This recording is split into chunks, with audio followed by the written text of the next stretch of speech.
கர்த்தருடைய பரிசுத்த நாமத்துக்கு மகிமை உண்டாவதாக. இந்த நாளிலும் கூட புரோக்கன் ஹார்ட் வித் ஜீசஸ் அப்படிங்கிற சேனல் மூலமா உங்களை எல்லாரையும் சந்திக்கிறதுலே பெரும் மகிழ்ச்சி கொள்கிறேன். பலவிதமான தடைகள், கஷ்டங்கள் எல்லாவற்றையும் தாண்டி இந்த நாளிலும் மறுபடியும் இந்த சேனல் மூலமா உங்களை எல்லாரையும் சந்திக்க கர்த்தர் எனக்கு பெரிய கிருபை செய்திருக்கிறார். அதற்காக இயேசுவுக்கு கோடான கோடி ஸ்தோத்திரத்தை செலுத்துகிறேன். இந்த நாளிலுமாக உங்களோட பகிர்ந்து கொள்கிறதுக்காக நான் எடுத்துக்கிட்ட வேத வசனம் என்ன அப்படின்னு பாத்தீங்கன்னா, நம்ம பழைய ஏற்பாட்டின் பகுதி ஆபகூக் 2வது அதிகாரத்திலே 3வது வசனம்.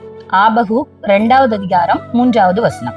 குறித்த காலத்துக்கு தரிசனம் என்னும் வைக்கப்பட்டிருக்கிறது, முடிவிலே அது விளங்கும், அது பொய் சொல்லாது, அது தாமதித்தாலும் அதற்கு காத்திரு, அது நிச்சயமாய் வரும், அது தாமதிப்பதில்லை.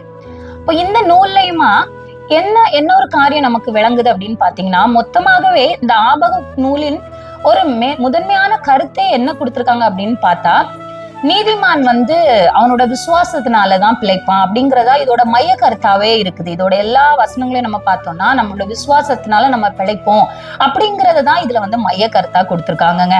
இதுல ஒரு வார்த்தை பாத்தீங்கன்னா, அது முடிவிலே அது தாமதித்தாலும் அதற்கு காத்திரு, அது நிச்சயமாய் வரும், அது தாமதிப்பதில்லை.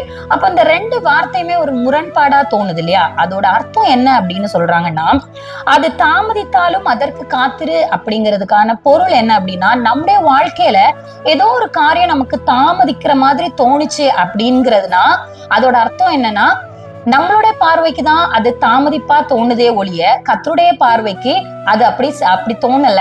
அவரோட நேரத்துல, அவரு குறித்து வைத்திருக்கிற நேரத்துல அது கண்டிப்பாக தாமதிக்காம நம்முடைய வாழ்க்கையில அது கண்டிப்பா நடக்கும் அப்படிங்கறதுனா இந்த ஒரு வசனத்துல ஒரு மைய கருத்தாக கூறுறாங்க. அதாவது பிரசங்கி 3வது அதிகாரம் 11வது வசனத்துல அவர் சொல்லியிருக்கிற மாதிரி, கர்த்தர் சகலத்தையும் அதனதின் காலத்துல ரொம்ப நேர்த்தியாவே கண்டிப்பா செய்து முடிப்பார். அதனால நம்முடைய வாழ்க்கையில சில காரியங்கள் தாமதிக்கலாம். அது நம்முடைய வேலை காரியங்களா இருக்கலாம், நம்முடைய திருமண வாழ்க்கையா இருக்கலாம், நம்முடைய குழந்தைகளா இருக்கலாம், இல்ல பிசினஸ்ல முன்னேற்றம் வரலையோன்னு எத்தனையோ இடத்துல, எத்தனையோ வேலையில, எந்தெந்த இடங்கள்ல எந்தெந்த நேரத்துல அது தாமதிப்பா நமக்கு தோணிருக்கலாம்.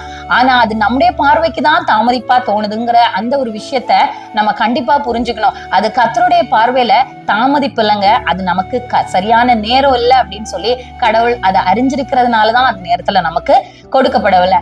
ஆகவே இந்த நாள்லயும் ஐயோ இந்த வாழ்க்கையில இது ரொம்ப தாமதிச்சுக்கிட்டே இருக்குதே, என்னோட வாழ்க்கையில இது நடக்கவே இல்லையே, நான் யோசிச்சுட்டே இருக்கேனே, கடவுள் எனக்கு இது கொடுக்கவே இல்லை அப்படின்னு சொல்லி நீங்க நினைக்கிறீங்களா? கண்டிப்பா நீங்க வருத்தப்படாதீங்க. அது உங்களுடைய வாழ்க்கையில உங்களுடைய எண்ணங்களுக்கு தாமதிப்பா தோணினாலும் கர்த்தருடைய கண்களுக்கு முன்பாக அது கண்டிப்பா தாமதிப்பா இல்ல, அது சரியான நேரம் இல்லைங்கிறத கண்டிப்பா நீங்க புரிஞ்சுக்கணும். இந்த வார்த்தை கண்டிப்பா உங்களை தொற்றுக்கணும் நம்புறேன். மறுபடியும் இன்னொரு நாள் கர்த்தருடைய வார்த்தையை உங்களோட பகிர்ந்து கொள்ளுகிறதுக்காக நான் மீண்டும் உங்க முன்னாடி வருகிறேன். கர்த்தருக்கு ஸ்தோத்திரம். நன்றி.